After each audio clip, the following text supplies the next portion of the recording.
আজকে আমি রান্না করব একটি নতুন রান্না। এটা হচ্ছে মাছের তেলের চচ্চড়ি। তো প্রথমেই আমি মাছের তেলের মধ্যে একটু হলুদ লবণ দিয়ে ভালোভাবে মেখে তেলে ভেজে নেব।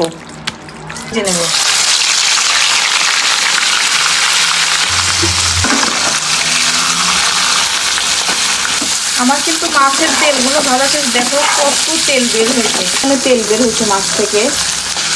আমি এটাকে উঠিয়ে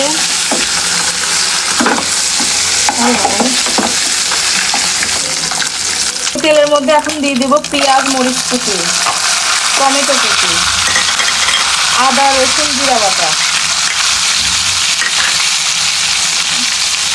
এখন দেবো হলুদের গুঁড়া, ধনিয়া গুঁড়া। এটা দিয়ে এখন ভালো করে নেড়ে চেড়ে নেব। এখন দিয়ে দিব আলু আর হচ্ছে বেগুন কুচি। আজকে এটা দিয়ে আমি মাছের তেল চচ্চড়ি রান্না করব।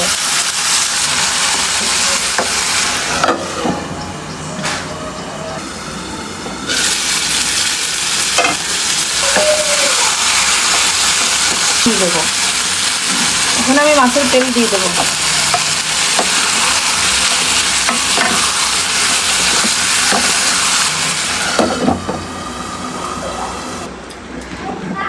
দেখো আমার কিন্তু রান্না প্রায় হয়ে এসেছে।